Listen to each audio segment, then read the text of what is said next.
seperti ya.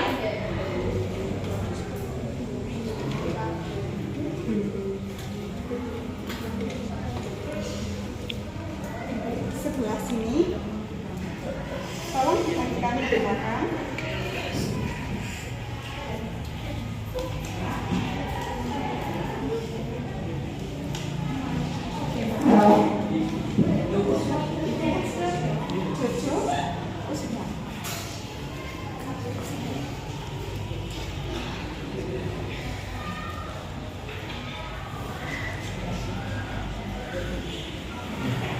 Habis ya, gak apa-apa.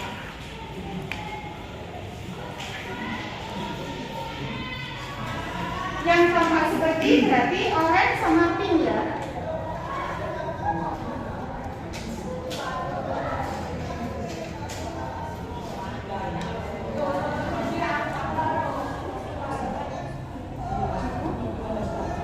Nah sekarang bagiannya Adit sudah apa belum? Oh sudah. Nah sekarang yang kuning ini berarti tidak tampak seperti ya lawannya.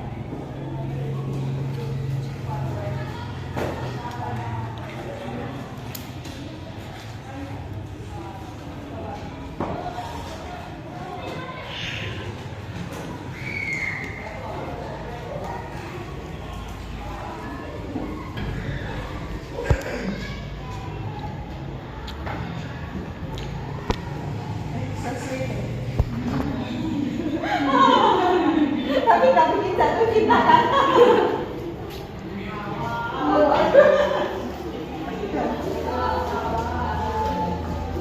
Itu kan ada masalah. Kok diem aja nih?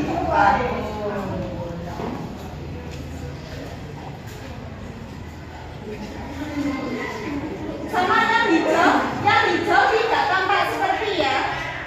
Kamu suka?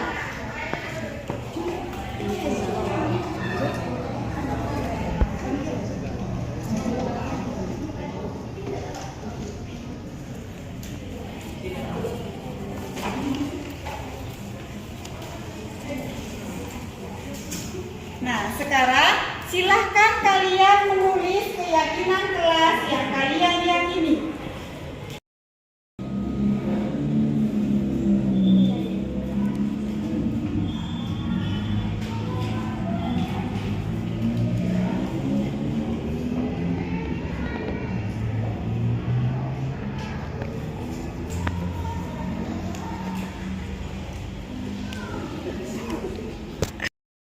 Baik, kalian sudah menulis keyakinan kelas. Silahkan kalian tempel untuk yang tampak seperti di sebelah kanan saya, yang tidak tampak seperti di sebelah kiri saya. Silahkan ditempel. Ditempel maju ke depan semuanya.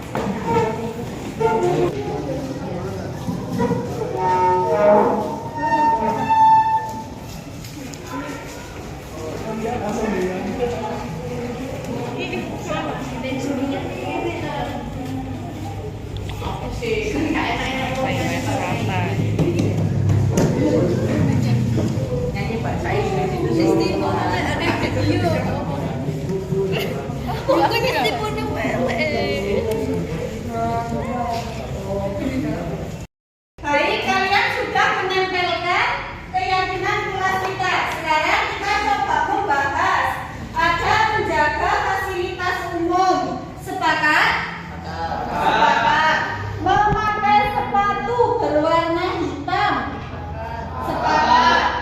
Tidak bermain HP saat pelajaran berlangsung. Cocok? Terus selalu mengerjakan tugas dan PR, juga selalu mengumpulkan tugas dan PR secara tepat waktu. Cocok ya? Terus membayarkan tepat waktu ya. Membawa buku sesuai jadwal.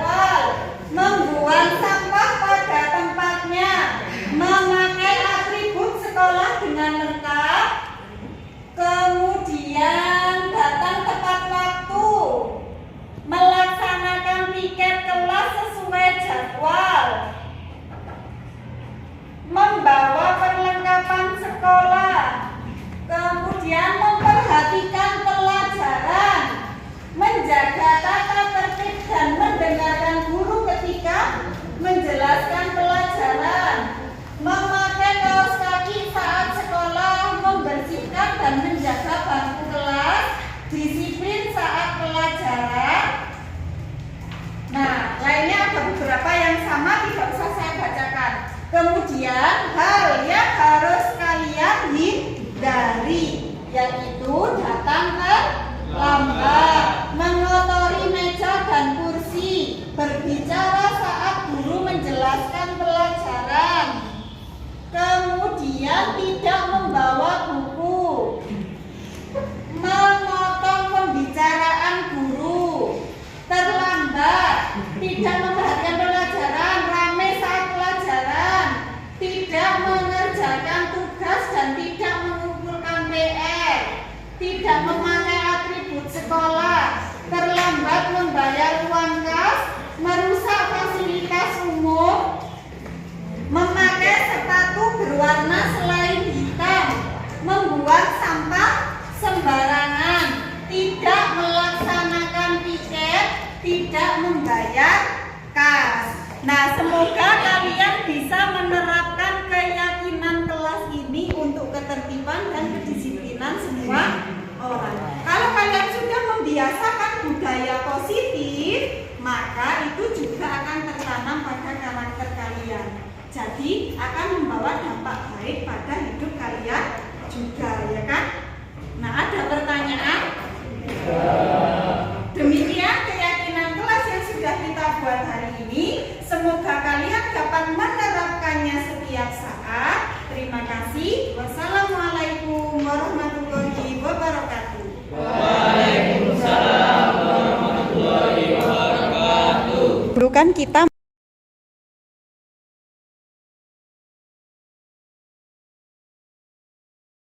Assalamualaikum warahmatullahi wabarakatuh.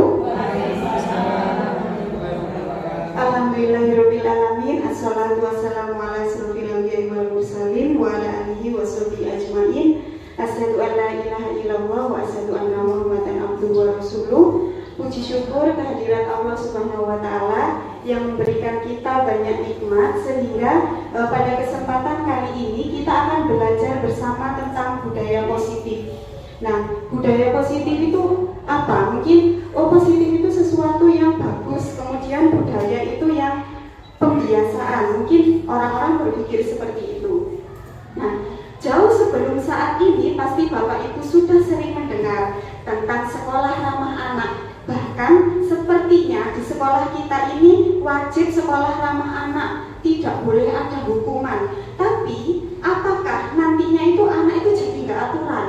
Jadi kalau melanggar dibiarkan saja, nggak boleh menghukum, nggak boleh memberi penghargaan. Nah, di sini kita akan belajar bagaimana solusi menghadapi sekolah ramah anak, tapi yang tetap membiasakan mereka agar muncul motivasi dalam dirinya, jadi tidak melanggar. Nah, seperti Ibu Bapak ketahui, ketika kita mengajar di kelas, pasti di kelas kita itu ada si rajin, ya kan? Si pintar, si yang nggak bisa dikontrol, ya kan? Nah, kenapa itu bisa terjadi? Nah, jadi ketika kita meminta, misalnya saya minta, ayo Lili, Ratna, bentuk kelompok kerjakan tugas. Misalnya mereka mengerjakan, tapi ada si Rosi ini gambar aja, nggak peduli kan? Ada kan anak yang seperti itu di kelas kita. Nah, kenapa? Padahal kita dulu, kamu kok gambar? Sekarang waktunya IPA, kerjakan dulu, diskusi dulu. Tapi meteng-meteng gambar, ada kan yang seperti itu? Nah, kenapa? Karena dia tidak mengizinkan dirinya untuk kita kontrol. Nah, Ibu Bapak pasti juga pernah melihat sekolah yang tanpa diatur, tanpa dibentak, itu sudah jalan teratur. Mohon maaf, misalnya contoh sekolah Al-Iza yang boarding school. Itu siswanya sudah tertib pagi, sholat duha dulu, sandalnya dirapikan, pergi wudhu, setelah sholat duha ngaji, kemudian nunggu gurunya, tanpa ada kamu seperti itu, nggak pakai kayak gitu kan. Nah, kenapa? Itu budaya positif sudah terbangun dan motivasi intrinsik di dalam diri siswa itu sudah ada. Jadi kita nggak perlu kenapa gambar terus, ayo dikerjakan, waktunya baru 5 menit, tapi dia belum seperti itu, ya kan? Nah, di sini kita akan belajar bersama-sama. Nah, sebelum kita belajar bersama, ini ada pernyataan. Yang pertama, hukuman itu dapat mendisiplinkan anak. Kemudian yang kedua, pemberian hukuman dengan hal positif seperti membersihkan halaman dapat meningkatkan disiplin anak. Kemudian yang ketiga, memberikan penghargaan dapat meningkatkan motivasi belajar anak. Saya ingin lebih dari 2, tidak apa-apa. Yang jelas ada laki-laki, ada yang perempuan. Siapa mau maju memberikan pendapatnya? Di sini tidak ada benar salah, semua benar. Bu Ratna mungkin ya, silakan Bu. Ya, ada di sini saja. Biar kelihatan cantiknya.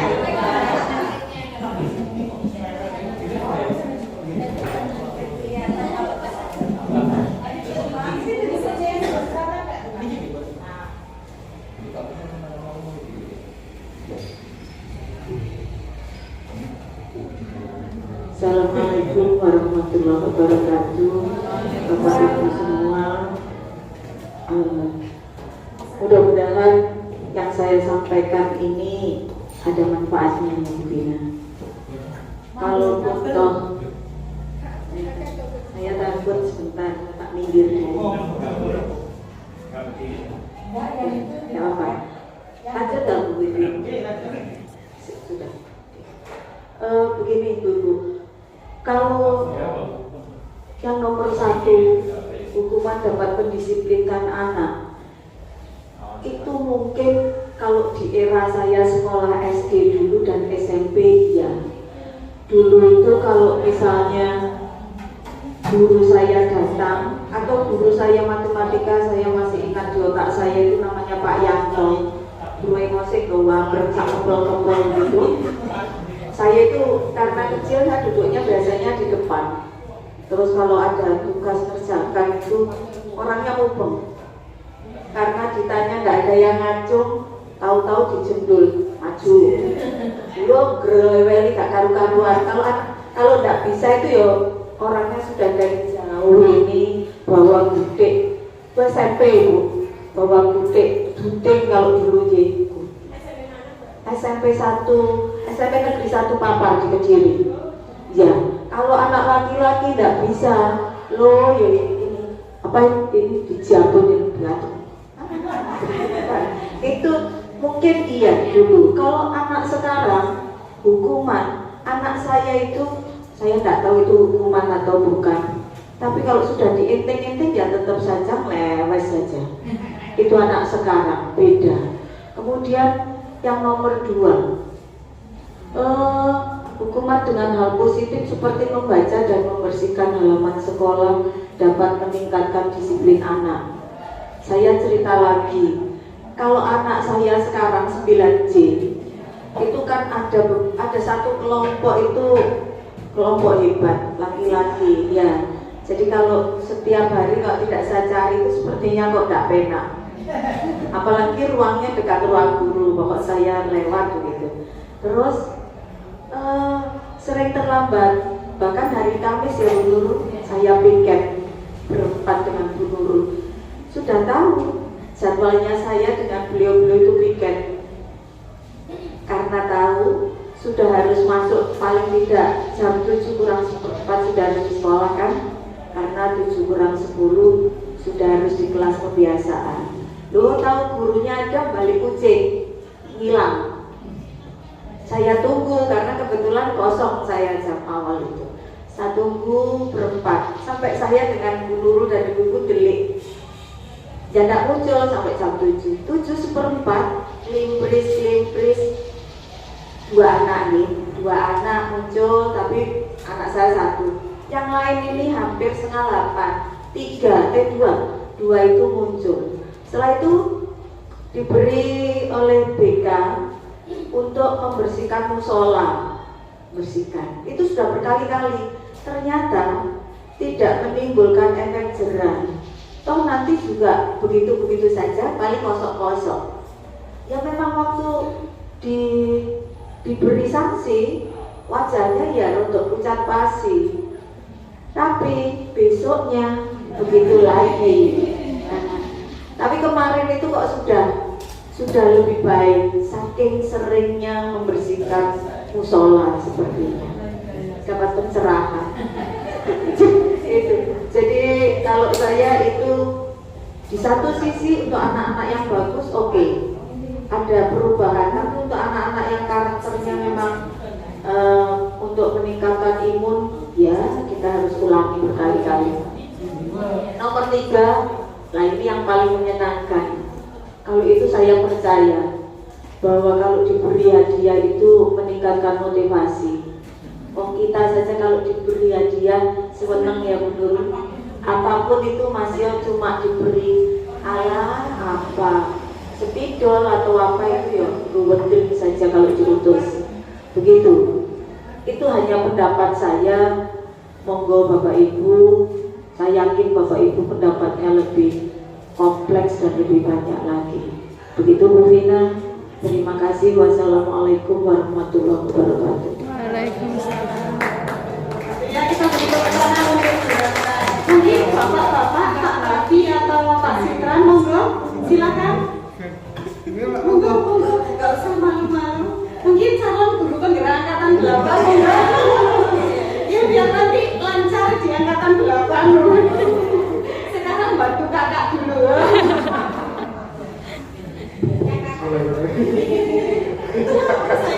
Oke, terima kasih atas waktunya Bapak Ibu. Kalau pendapat saya, hukuman dapat mendisiplinkan anak itu sangat tidak benar.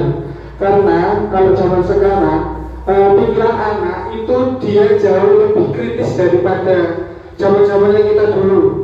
Ya, biasanya kalau kita mengasih hukuman yang lebih keras, itu biasanya nanti terpatri di otak mereka.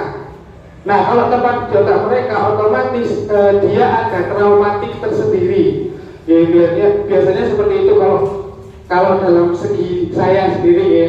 Mohon maaf kalau memang ada salah. Terus kalau yang kedua, pemberian hukuman dengan hal positif seperti membaca atau membersihkan halaman sekolah dapat meningkatkan disiplin anak. Nah, kalau ini saya setuju karena kalau di sekolah kami diterapkannya hukumannya itu biasanya membaca 1-2 halaman Al-Quran, ya seperti itu.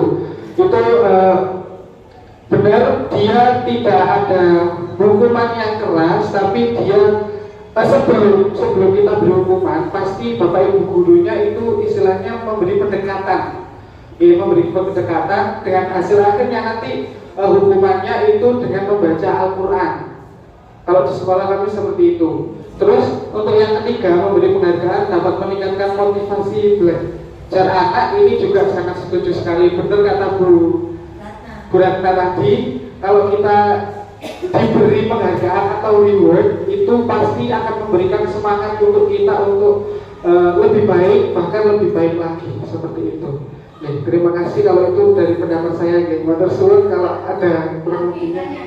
Itu tadi pendapat dari Bu Ratna dan Pak Hafi, mungkin yang lainnya atau cukup?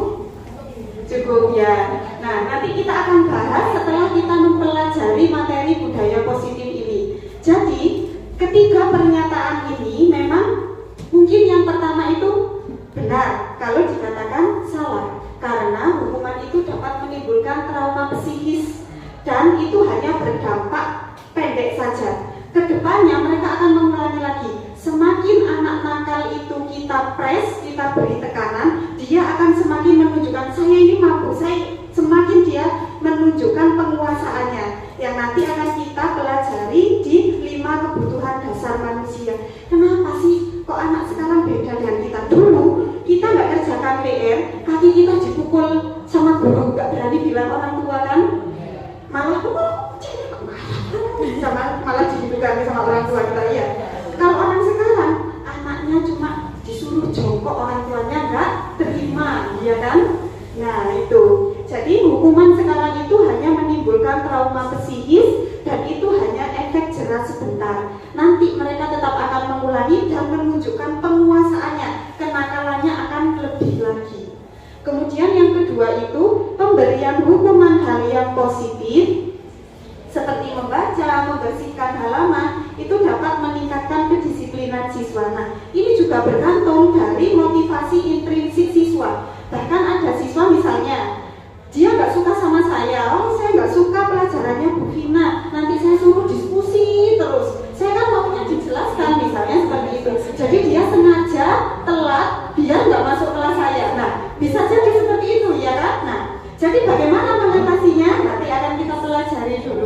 di sini.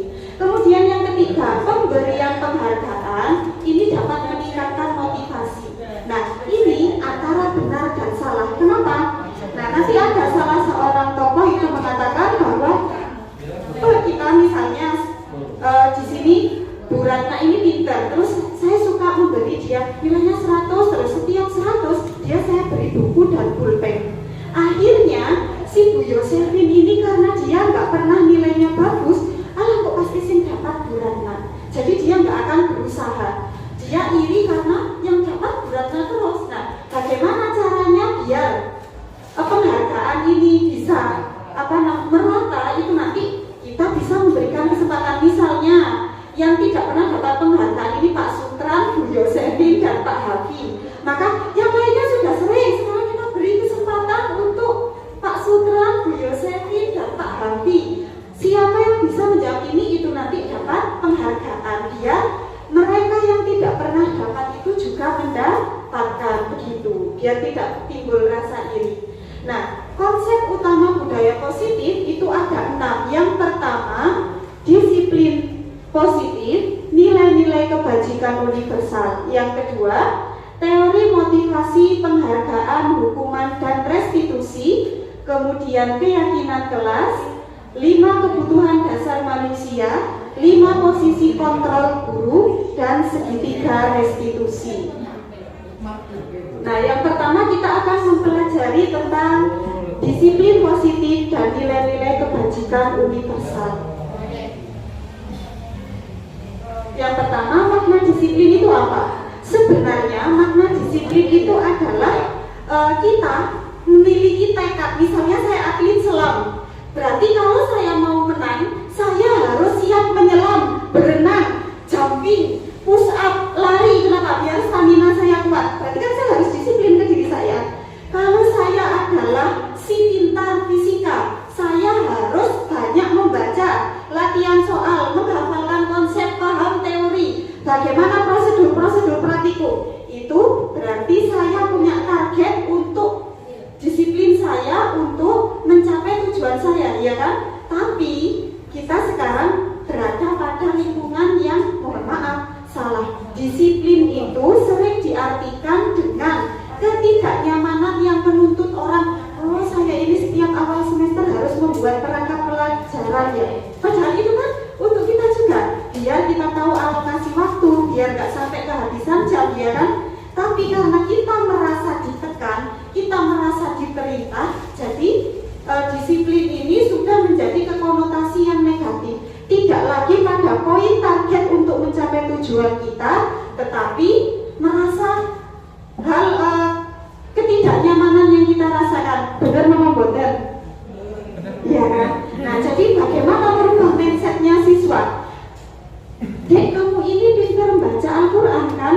Berarti setiap hari harus membaca setidaknya 1 juz, seperti itu.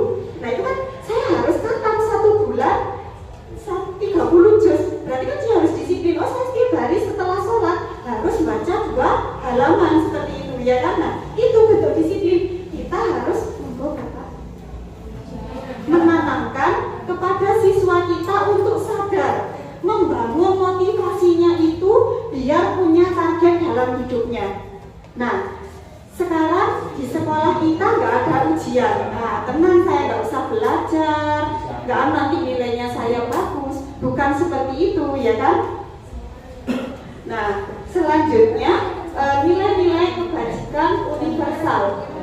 Nah, nilai-nilai kebajikan universal ini adalah sifat-sifat positif manusia yang merupakan tujuan mulia yang ingin dicapai oleh individu. Nilai-nilai kebajikan universal ini karena dia universal, jadi sifatnya itu lintas agama, lintas suku, dan lintas budaya. Nah, nilai-nilai kebajikan universal yang kita kenal saat ini adalah tujuan akhir pembelajaran kita, yaitu profil pelajar Pancasila. Ada 6 dimensi. Nah, sebelum itu, sebelum kurikulum merdeka, sebelumnya ini Dr. William Glasser pada teori kontrol pada tahun 1984 mengatakan bahwa setiap perilaku atau perbuatan itu memiliki suatu tujuan. Misalnya, saya saya belajar biar saya mendapatkan nilai yang bagus, atau mungkin ada siswa yang belajar ingin menyenangkan orang tuanya biar nggak diomeli mamanya, ya kan? Biar papanya seneng, biar dapat uang saku, pasti ada tujuannya. Kemudian Diane Gosen pada tahun 1998 mengatakan, dengan meningkatkan nilai-nilai kebajikan yang diyakini seseorang, maka motivasi intrinsiknya akan terbangun. Jadi nanti misalnya saya planningnya saya menjadi juara Olimpiade IPA, berarti saya harus mau belajar, membaca, latihan soal, bertanya-tanya kepada guru saya, biar nanti tujuan akhir saya itu tercapai. Nah, dari meningkatkan nilai-nilai kebajikan ini, nanti saya berarti punya motivasi intrinsik di dalam diri saya. Misalnya ada jam kosong. Kalau anak yang motivasi intrinsiknya belum terbangun, pasti dia akan main game, karena sekarang boleh bawa HP, pergi ke kantin untuk mengenyangkan perutnya, setelah kenyang dia tidur, ya kan? Tapi kalau dia punya goal, punya poin, punya tekad, apa tujuan akhirnya, maka dia, oh saya harus belajar nanti untuk Olimpiade saya, seperti itu. Jadi membangun motivasi intrinsik. Nah, agar menyeluruh, akhirnya Bapak Menteri kita mencetuskan profil pelajar Pancasila yang ada 6 dimensi. Apa saja yang pertama? Beriman dan bertakwa. Yang kedua, Kebinekaan. mandiri. Yang ketiga, bernalar kritis. Yang keempat, berbinekaan global. Kemudian bergotong royong. Dan yang keenam, kreatif. Ya, tepuk tangan untuk Bu Ratna. Nah, ternyata secara tidak sadar kita ini sedang dalam usaha membangun motivasi intrinsiknya siswa, ya, untuk membentuk karakter yang bagus itu tadi. Nah, kemudian selanjutnya yaitu teori motivasi, penghargaan, hukuman, dan restitusi. Jadi motivasi dalam diri manusia itu ada 3. Yang pertama yaitu motivasi eksternal. Dia melakukan ini agar terhindar dari rasa ketidaknyamanan. Contohnya, saya hari ini ada pelajarannya Bu Vina. Saya berarti harus mengerjakan tugas IPA. Kalau saya nggak ngerjakan, saya disuruh nulis 2 kali. Kalau sekarang saya nggak ngerjakan 2 kali, saya disuruh nulis 4 kali. Jadi ngelontok sampai kailing blas. Ya, ya kan? Ya. Jadi untuk menghindari rasa tidak nyaman itu tadi, nah berarti motivasinya itu masih karena menghindari ketidaknyamanan. Lah kalau saya izin, misalnya anak-anak, hari ini saya ada pelatihan, yes, alhamdulillah luar biasa, semoga pelatihan terus, didoakan gitu ya, asik gitu. Berarti motivasi intrinsiknya belum terbangun, seperti itu ya. Kemudian yang kedua ada motivasi eksternal yang kedua untuk mendapatkan imbalan lain atau dari institusi. Jadi motivasi eksternal yang kedua yaitu dia ingin mendapatkan imbalan. Nah, misalnya siapa yang mengerjakan PR dapat 100, nanti saya bagi coklat silver queen, seperti itu. Jadi saya daripada beli, saya bisa mendapatkan coklat silver queen secara gratis kalau saya mengerjakan tugas. Atau setidaknya, oh Bu Vivi cantik sekali sudah mengerjakan, jadi biar saya dipuji. Nah, jadi dia mengerjakan tugas, saya mau maju ke depan biar nanti saya dibilang, oh pintar Pak Hafi, mau maju ke depan, seperti itu ya.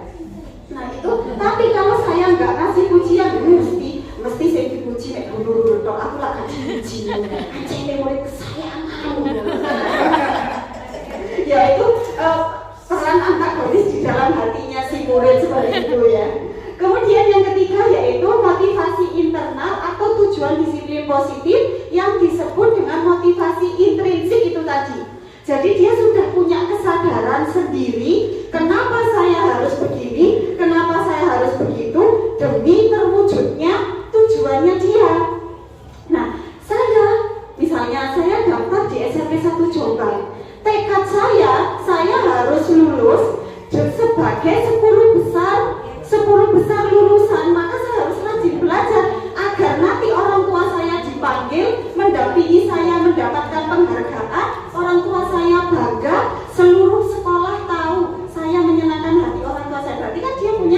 motivasi di dalam dirinya. Intrinsik itu tadi. Jadi kita nggak perlu memaksa ya kayak ayo dikerjakan tugasnya seperti itu ya. Nah, selanjutnya hukuman versus konsekuensi. Nah, kita sekolah ramah anak itu kan tidak boleh ada hukuman ya. Jadi kita bisa membuat konsekuensi. Hukuman itu sifatnya tidak terencana, tiba-tiba, kemudian hanya satu arah. Kemudian anak itu diberikan efek jera atau tadi yang disebut dengan trauma psikis. Selain itu juga dampaknya itu pendek dan jangka panjangnya itu bisa timbul rasa dendam di dalam diri anak atau bahkan menunjukkan kenakalannya yang lebih untuk menunjukkan penguasaannya dan kekuatan si anak itu tadi. Atau secara jelasnya itu anak memberontak kalau kita menghukum. Maka dari itu kita sebut dengan konsekuensi. Konsekuensi ini sebaiknya ditulis. Nanti bisa kita lakukan di dalam kegiatan keyakinan kelas yang akan kita bahas selanjutnya. Kalau konsekuensi itu tidak mendadak, misalnya Bu Lili datang terlambat. Ayo Bu Lili, ternyata datangnya terlambat. Kalau terlambat, konsekuensinya apa? Dibuka buku poinnya seperti itu. Coba dibaca apa konsekuensinya kalau terlambat. Nah, sudah siap belum? Melaksanakan konsekuensi itu. Jadi dari dua arah. Tapi ini pun dampaknya juga hanya saat itu saja, seketika itu saja.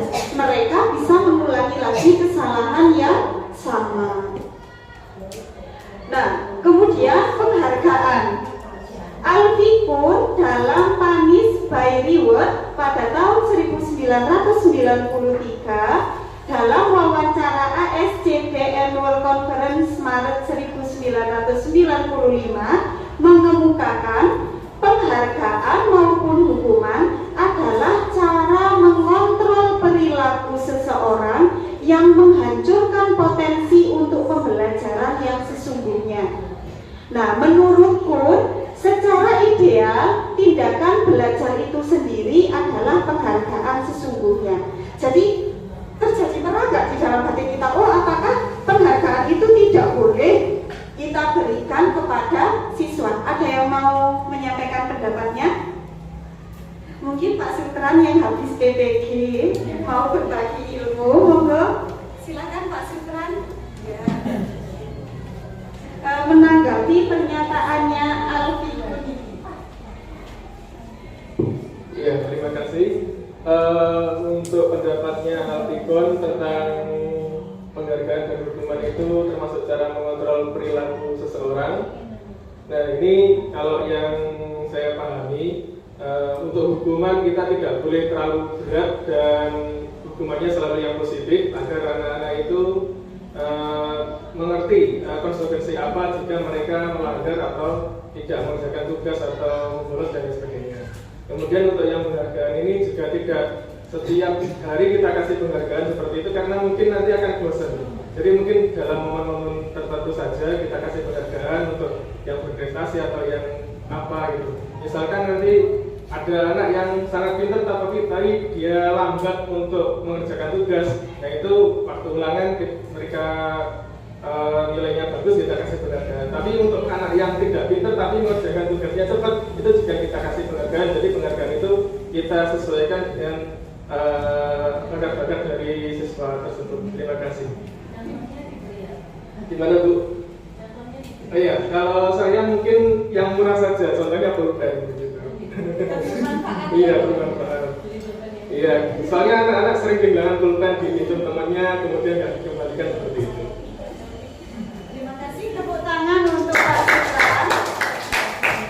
Mungkin Bu Erna sebagai calon guru penggerak angkatan 8 mau memberikan pendapatnya. Nanti biar lancar angkatan 8.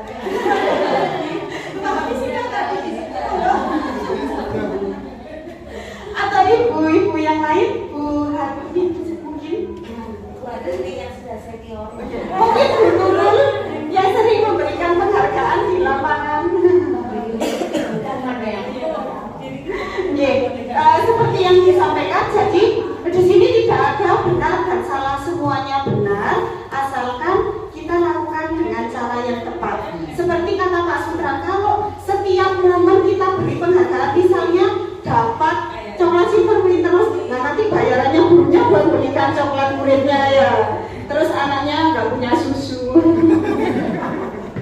Nah terus tapi itu seperti yang saya katakan tadi, misalnya yang dapat penghargaan ini Bu Ratna terus, Bu Vivin ini nggak pernah, padahal sudah buat dulu tuh ternyata Bu Ratna sudah gini duluan, dan Bu Ratna dapat terus, akhirnya Bu Vivin ini putus asa.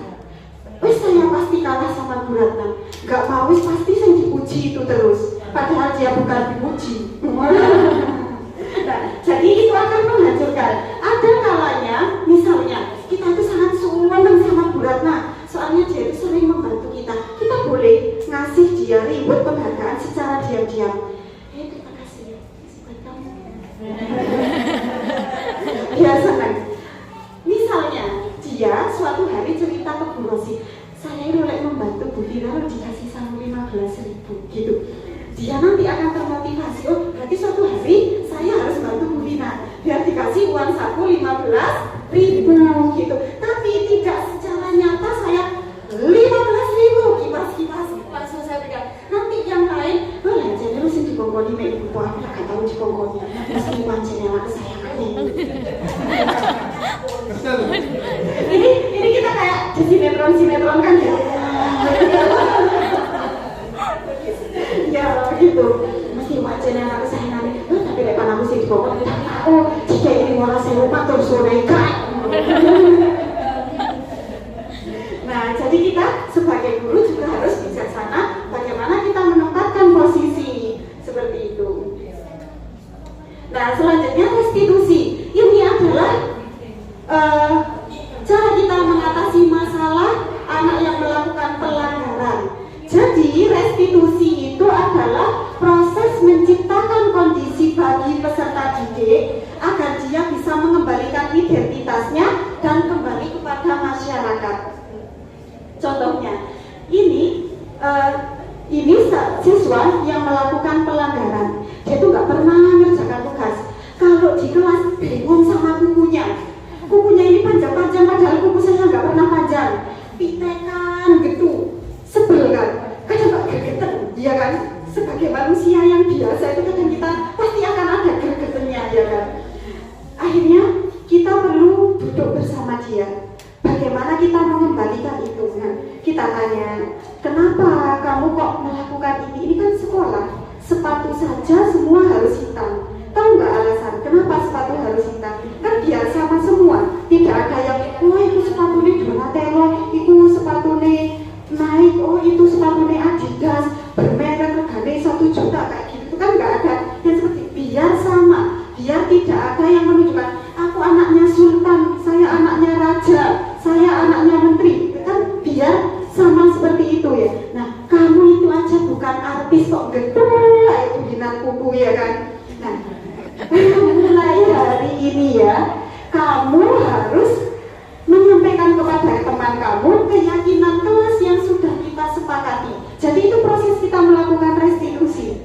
Bagaimana dia kembali sadar bahwa yang dilakukan itu salah, tapi dia tidak melakukan itu lagi.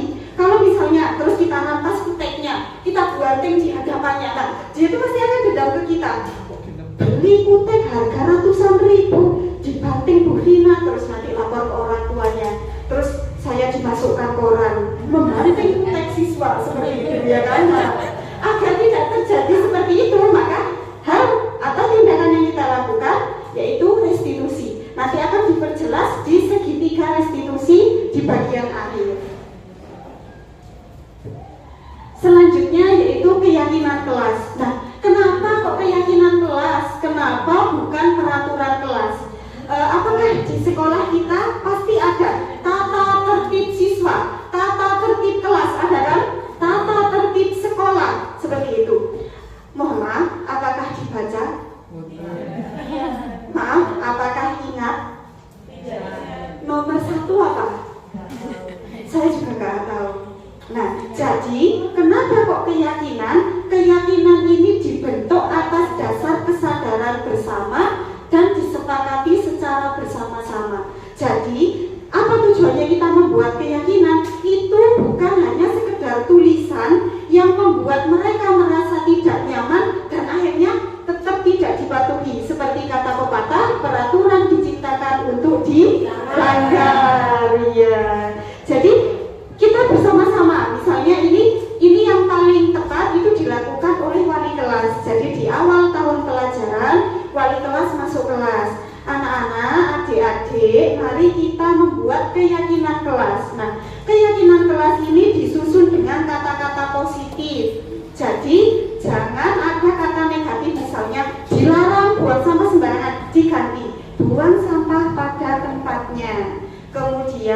dilarang mengganggu teman. Kan tidak boleh ada kata negatif atau jangan mengganggu teman.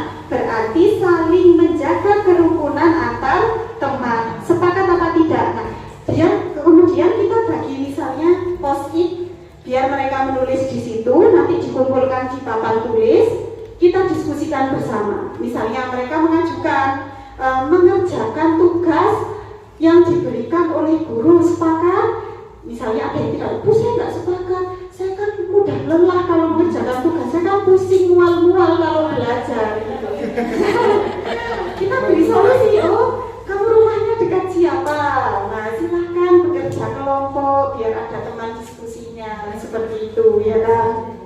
Terus harus memakai sepatu hitam.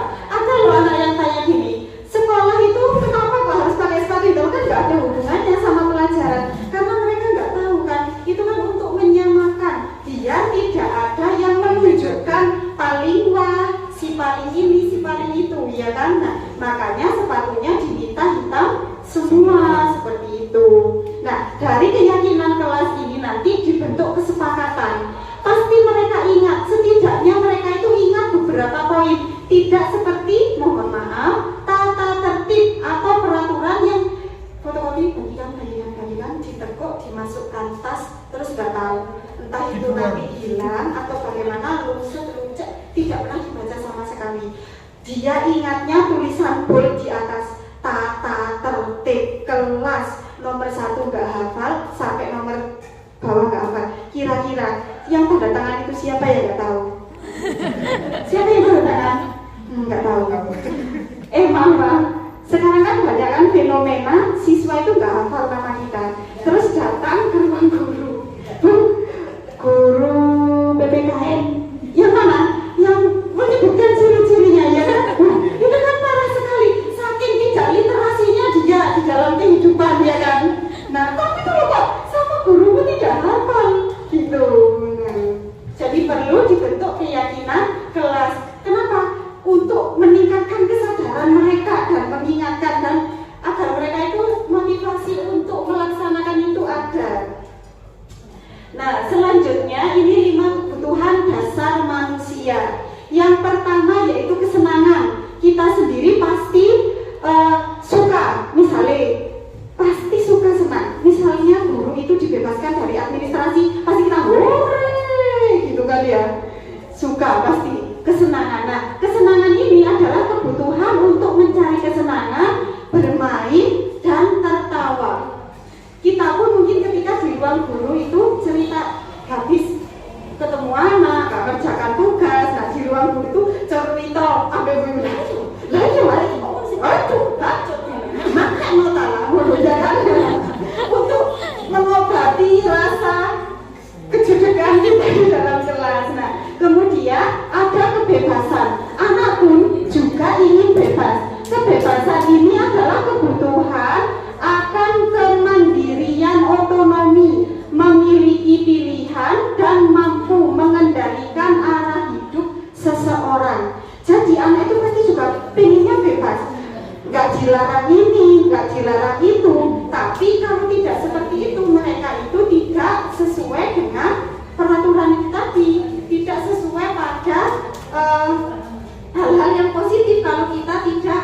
Jadi mereka itu pinginnya bebas. Bahkan anak yang merokok itu meskipun sudah dilarang berulang-ulang, kan dia itu tetap melakukan meskipun sembunyi-sembunyi. Kadang sampai tidak jerah dengan hukuman yang diberikan. Itu karena jiwanya itu pingin bebas, nggak mau diatur seperti itu.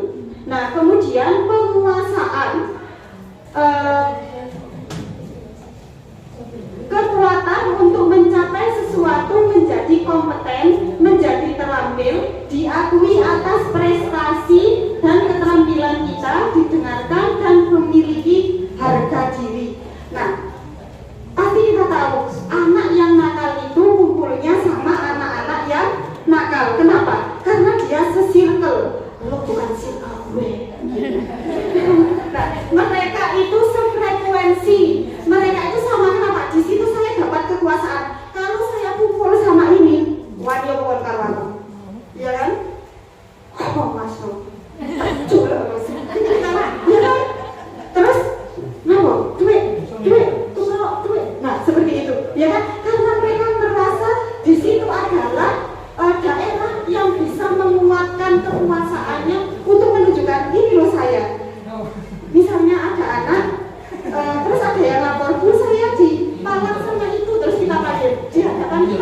diam, nggak berani. Tapi kalau mau makan ada apa sih? Mau gitu kan? Nah terus kebutuhan yang keempat yaitu bertahan hidup. Kebutuhan bertahan hidup atau survive adalah kebutuhan yang bersifat fisiologis untuk bertahan hidup, misalnya kesehatan, rumah, dan makan.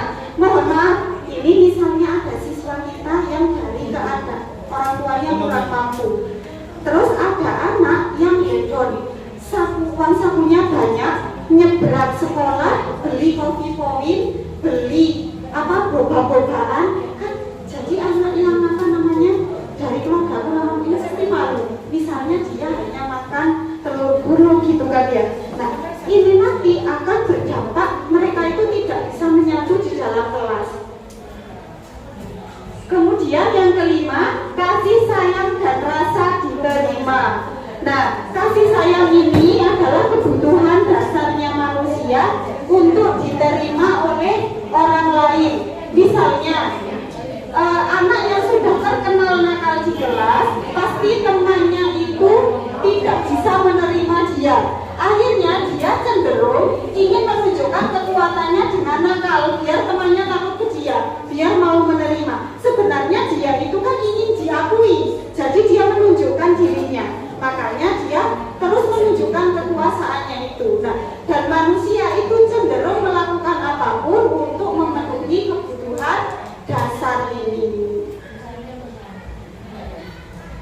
Selanjutnya, nah ini ada 5 posisi kontrol guru. Bagaimana kita menghadapi siswa kita ini ketika mereka bermasalah. 5 posisi kontrol ini, yang pertama ada penghukum, yang kedua pemberi rasa bersalah. Jadi kayak halus tapi muridnya dibuat merasa bersalah. Oh ya, ini saya salah, kamu memang betul ya, memang saya salah, ya wis lanjutkan, lanjutkan gitu. Kemudian yang ketiga, memposisikan sebagai teman. Kemudian yang keempat, pemantau, dan yang kelima, manajerial.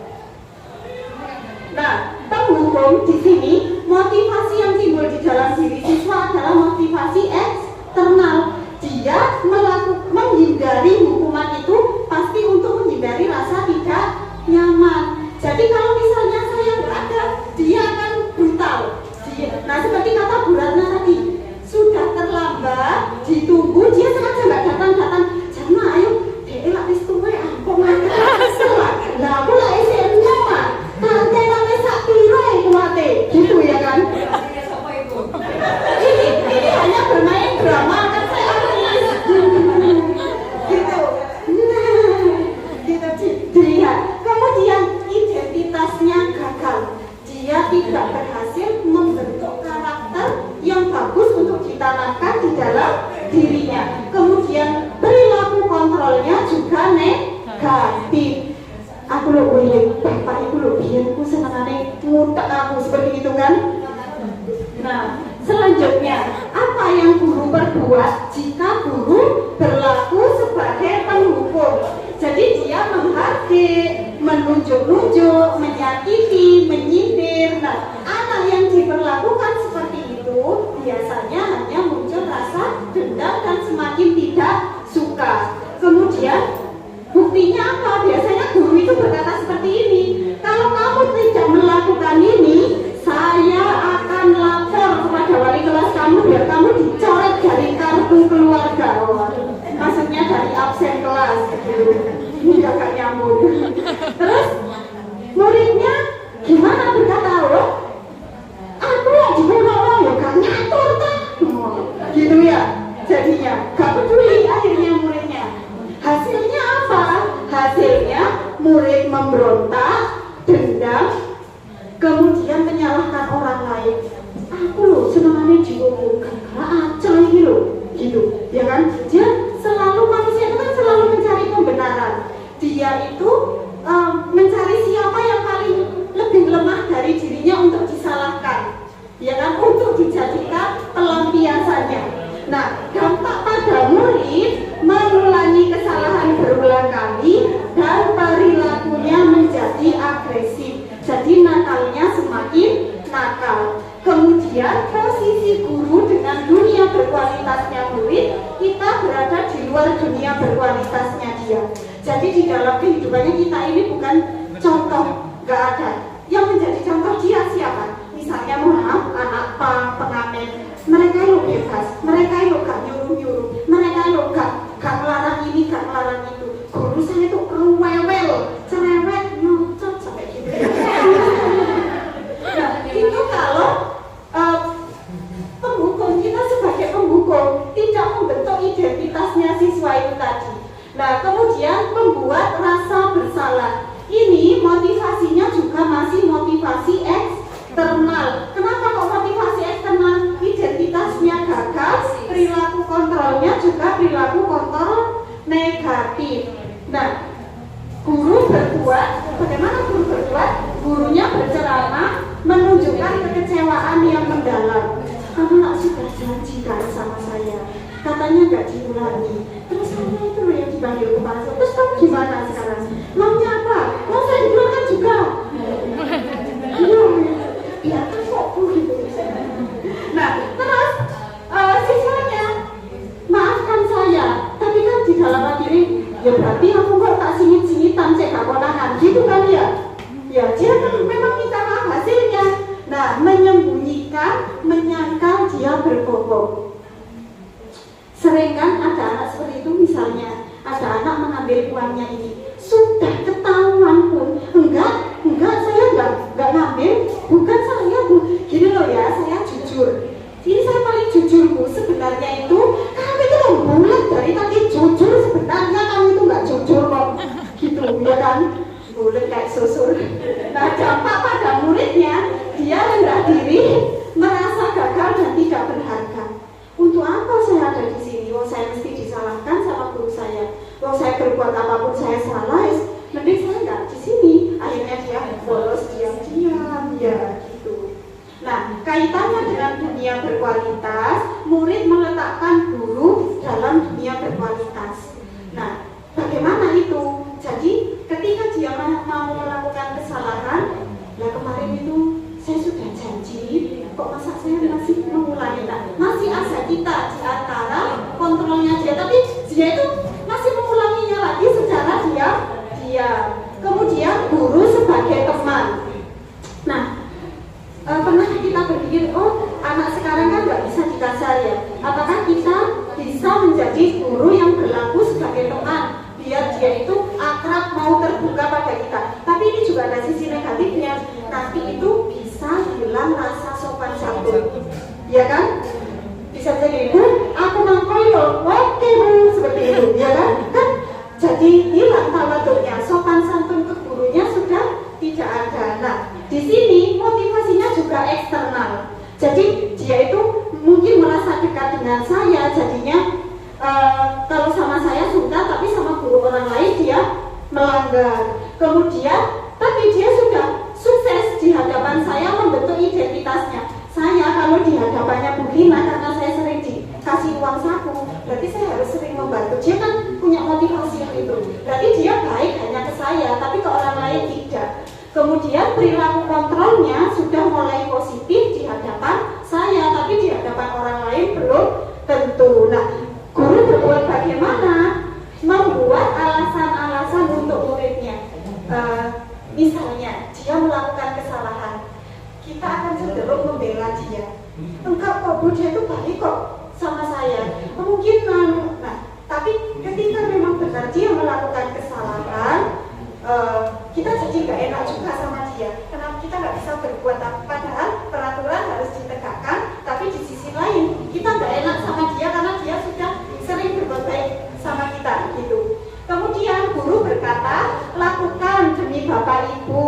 Ya sudah, nanti Bapak Ibu bantu bereskan masalah ini. Kemudian yang muridnya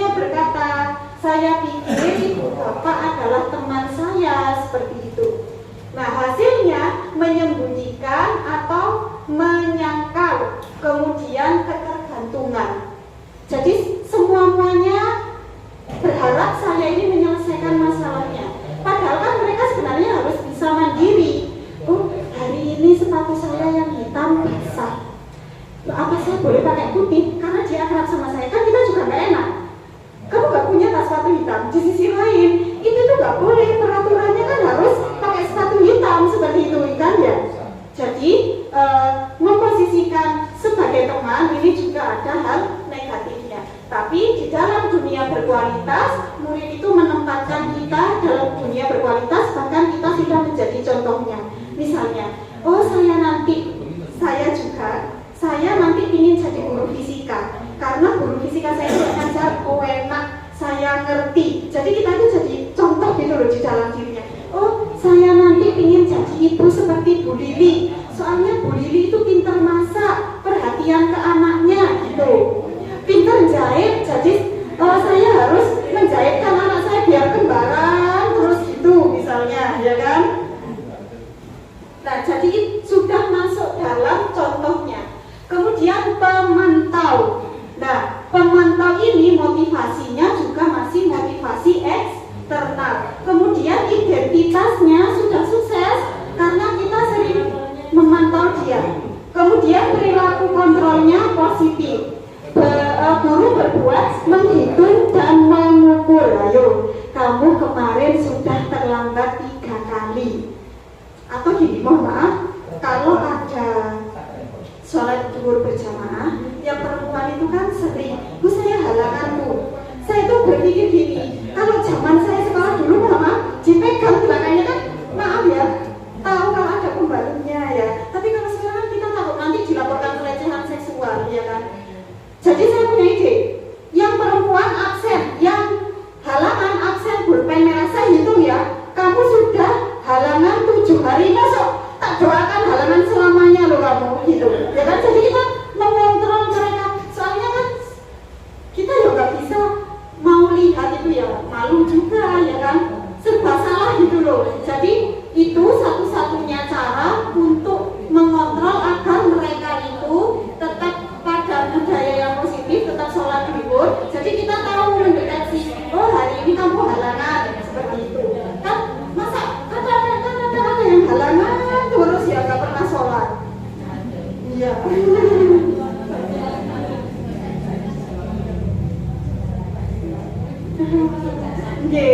Dan itu susah ya. Dan tidak satu anak, bahkan banyak nih. Kalau kadang itu kita sebagai wali kelas juga kewalahan. Kita sendiri mau sholat jamaah masih ngurusi yang begituan ya kan. Belum lagi yang laki-laki yang nyelundup kesana kesini kayak belut gitu kan ya. Makanya itu kita perlu membangun budaya positif agar tetap memotivasi intrinsik, agar mereka saya ini loh sholat untuk saya. Ya mohon maaf, kalau kita ini kan sudah rajin sholat, kita nggak usah disuruh, nggak usah dikepioki. Kita sudah punya motivasi, saya ini sholat karena Allah ini sudah banyak memberi nikmat kepada saya, sudah jadi kan kita sudah terbiasa. Jadi kan kalau nggak sholat malah nggak berdebar-debar, sebel gitu kan ya. Nah gitu. Nah selanjutnya yaitu sebagai manajerial. Nah, diharapkan posisi kita ketika menghadapi siswa yang bermasalah itu kita dapat menempatkan pada posisi kontrol manajerial. Di sini motivasi yang terbangun sudah motivasi intrinsik, pembentukan identitasnya sukses, perilakunya sudah perilaku kontrol diri. Jadi dia sudah tertanam pada dirinya. Oh sekarang istirahat jam kedua, ada suara adzan, berarti saya harus segera mengambil air wudhu, kemudian sholat berjamaah. Nah, di sini seperti yang saya sampaikan sebelumnya. Ketika ada anak bermasalah, kita itu bertanya kepada dia dulu untuk mengetahui kebutuhan apa yang nggak dia penuhi, biar kita bisa menyelesaikan permasalahan. Kenapa sih kamu nggak pernah sholat? Misalnya alasannya, saya nggak mau kena jimu sholat, kamu kena bau gitu. Kamu yang nyuci ya, biar nggak bau. Terus nanti kamu sembunyikan di selorokan kamu, nanti kamu buat sholat. Jadi kita juga ngasih solusi gitu. Pasti kan dia alasan-alasan. Terus ternyata setelah nyuci rumput kena, besoknya nggak sholat lagi. Kenapa nggak sholat? Halangan tanda tangan pulpen merah. Saya hitung ya. Sekarang hari pertama nggak sholat sampai hari ke-7. waktunya sholat. Kamu sekarang sholat, foto. Kamu harus berada di antara teman-teman kamu, pakai mukena sampai seperti itu. Saking namanya ya. Jadi kita bertahap mengatasi masalah itu tadi sebagai manajerial. Nah, ini adalah segitiga restitusi yang diharapkan untuk kita menyelesaikan masalah. Ada 3 tahap. Yang pertama yang paling bawah yaitu menstabilkan identitas. Kemudian yang kedua, validasi tindakan yang salah. Dan yang ketiga, menyatakan keyakinan. Nah, menyatakan keyakinan ini merupakan bentuk dari konsekuensi. Yang pertama, menstabilkan identitas. Ini setiap orang pasti pernah melakukan kesalahan. Kamu bukan satu-satunya yang pernah melakukan ini. Misalnya, seperti kasus tadi, siswa saya WA saya, Bu, apakah saya boleh memakai sepatu putih? Sepatu hitam saya basah. Kita tanyakan dulu, kamu nggak punya tas sepatu hitam lainnya? Gitu.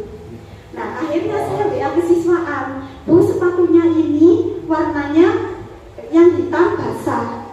Bagaimana? Sebaiknya itu sepatu hitam. Berarti kan nggak ada solusi. Akhirnya saya bilang gini ke siswanya, sepatumu yang basah kamu bawa. Kamu pakai sepatumu yang putih, nanti kamu tunjukkan, kamu jemur di depan kelas. Itu bukti kalau sepatumu basah. Kalau sepatunya nggak basah kan akan dia pakai, ya kan? Nah, kan kalau misalnya dia memang pingin pamer sepatunya yang berwarna, sepatunya hitam akan dibasahi. Nah ya, tapi kan dia rugi membasahi sepatunya gitu. Nah, kemudian misalnya ada anak rajin, suatu hari dia terlambat. Bu, pernah ini saya tiket hari Senin kan upacara. Jadi nutup gerbangnya itu sebelum jam 7 karena upacara. Jadi belum saya apa-apakan, sudah nangis berendel. Saya gelap, Bu. Hati saya itu sakit. Kenapa? Saya itu orang-orang dari setelah sholat, Bu. Nah, kenapa kok orang-orang lagi? Saya gini, saya dititipkan di pondok, orang tua saya kerja. Jadi saya kan yang paling kecil, saya disuruh korah-korah sama kakak-kakak. Terus yang katanya Pak Faisal, guru SMP 2, wis gak apa-apa wis Bu, dia pas ngajar itu siswanya Pak Faisal, jadi hafal sama anak itu. Anak ini baik kok Bu, kalau dipanggil wis, kamu kan pertama kali ini, jadi nanti diusahakan ya, kalau cuci piring agak cepet diusahakan tidak terlambat lagi. Ya, terima kasih sambil nangis kan ya, nggak tega juga ya. Jadi kita tanya dulu apa alasannya dia seperti itu penyebabnya. Kan ada juga siswa yang nakal, kenapa kamu bolos? Saya habis dikeroyok sama kelas 9. Masalahnya apa? Lah jadi kamu membuat geng sepijinya. Makanya nah, bagaimana kita menyelesaikan ini? Kita tanya kebutuhan apa yang tidak terpenuhi sehingga dia melakukan itu, ya kan? Pasti ada kebutuhan yang tidak terpenuhi sehingga dia melakukan pelanggaran itu. Seperti tadi yang dia ingin pakai sepatu putih karena sepatu hitamnya basah. Nah, kemudian selanjutnya validasi tindakan yang salah. Ini kamu tentu punya alasan mengapa melakukan itu. Adakah cara yang lebih efektif untuk mendapatkan apa yang kamu butuhkan? Nah, seperti contoh mencuci piring itu tadi. Kenapa kamu kok terlambat? Saya cuci piring dari setelah subuh sampai ini tadi, seperti itu. Kan jadi tidak bisa menolak juga ya. Jadi kita memberikan pemakluman, tapi kita beri solusi. Selanjutnya kalau mencuci piring agak cepat ya, seperti itu. Nah, kemudian untuk siswa yang tadi sepatunya basah, begitu.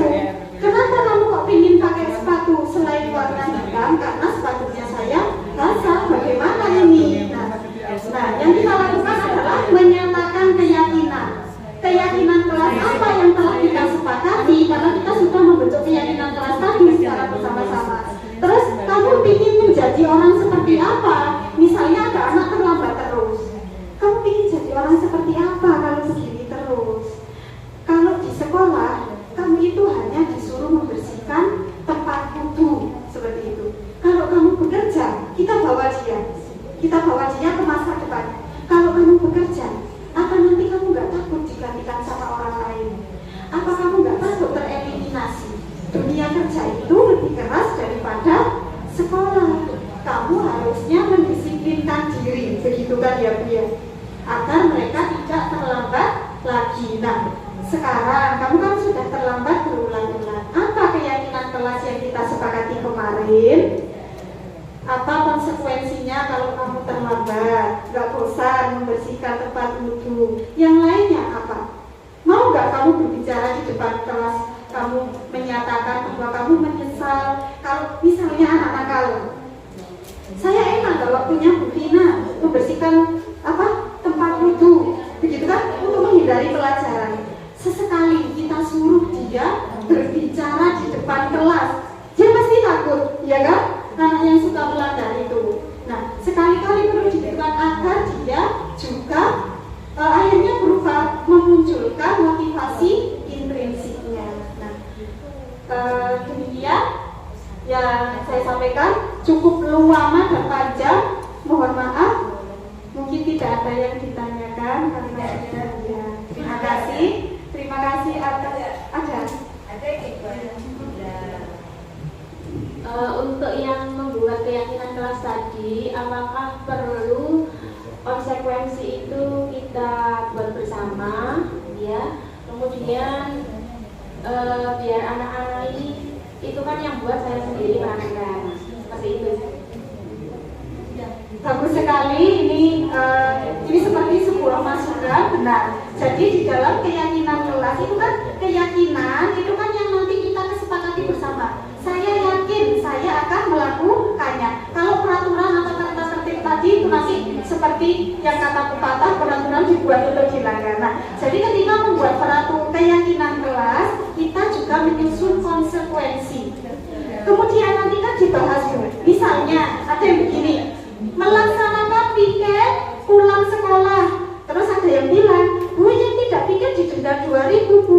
Uangnya nanti dikumpulkan di kas, dibuat makan-makan. Kan ada yang bilang seperti itu. Tapi pasti ada anak, oh ini kelas rampok atau dipalagi terus. Nah, kamu itu berarti calonnya tidak piket kan. Nah, kita ngajak bicara di situ juga, diselesaikan juga. Nah, bagaimana kesepakatannya? Berapa orang, sampai voting pun nggak apa-apa. Berapa orang yang menyetujui bahwa yang tidak piket didenda 2.000, uangnya dimasukkan uang kas untuk makan-makan, seperti itu. Kemudian dia pasti tadi itu tetap gak mau maksudnya gak mau menerima masukan itu. Kamu tadi sudah melihat ya, temanmu yang memilih voting itu ada 25 siswa dan hanya 5 siswa yang tidak sependapat dengan kamu. Berarti mau tidak mau, kamu harus mau dengan konsekuensi ini. Nah, agar kamu tidak sampai didenda, berarti kamu harus apa? Kan harus piket saja, tidak perlu mengeluarkan uang seperti itu. Nah, jadi kan enak. Mungkin itu kita lakukan di awal semester, enak juga. Kita kan biasanya belum siap pelajaran ya, habis libur, masih kaku-kaku, ya pemanasannya dibuat diskusi keyakinan kelas itu.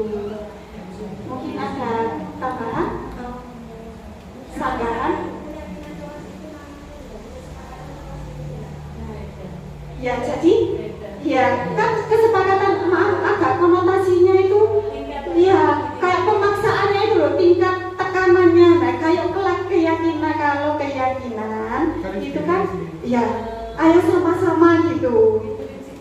Ya, kalau peraturan apalagi tata tertib itu kan sudah pressure ya, horor. Jadi nanti mereka itu mindsetnya sudah seperti kata pepatah, peraturan diciptakan untuk dilanggar gitu. Keyakinan sepertinya dulu kalau di SMA jadi ada kesepakatan di kelas, anak-anak buat bersama tidak begitu oleh wali kelas. Konsekuensi Ya kan? konsekuensi tetap Konsekuensi itu konsekuensi. konsekuensi. Ya. Dulu kan aslinya konsekuensi itu kan dulu hukuman gitu. Terus karena hukuman itu nggak boleh membuat trauma psikis itu tadi. Nah, jadi kita ganti konsekuensi. Selain itu, hukuman itu kan satu arah. Ayo cepetan, yuk keliling sekolah 10 kali seperti itu ya kan. Dari kita saja, kita tidak melibatkan dia. misalnya seandainya dia itu sebenarnya ibunya sakit, bapaknya nggak ada, terus dia membagikan adiknya dulu, pasti dia itu kan keluar Solo nemen ya, padahal guru saya ini nggak tahu tadi saya memandikan adik saya dulu, terus saya ini lari sudah kecapean, sekarang saya suruh keliling sekolah ya, jadi kan traumanya itu mendalam gitu. Terus mungkin bahkan kalau ketemu kita atau gini, maaf ya Bu, karena saya mengingatkan gini, saya kan ada yang manggil saya Bu Ervina, terus saya tuh mesem, lapo mesem so asik ya. Asal ya pulang saya gitu. Ada lagi atau sudah cukup ya, sudah kenyang soalnya sepertinya. Masih lapar. Oh iya. Terima kasih atas perhatiannya. Mohon maaf telah menyita waktu panjenengan semua, banyak menyita waktu. Harusnya disita. Nah, disita bopel sekarang. Semoga kita sebagai agen pembelajar selalu terus bergerak mencerdaskan kehidupan bangsa dan ikut melaksanakan ketertiban dunia dan semangat bergerak menggerakkan. Wassalamualaikum warahmatullahi wabarakatuh.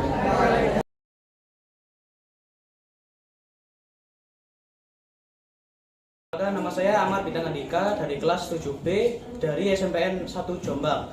Setelah membuat keyakinan kelas bersama teman-teman, saya merasakan manfaat kelas semakin nyaman dan suasana menyenangkan. Kami saling menerapkan keyakinan kelas.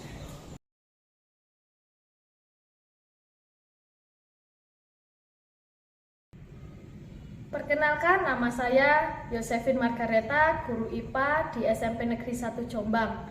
Terima kasih kepada Bu Ervina yang telah memberikan ilmu tentang budaya positif, sehingga kami sebagai guru di SMP Negeri 1 Jombang dapat meningkatkan hal baik yang sudah ada dan mengatasi masalah pada siswa.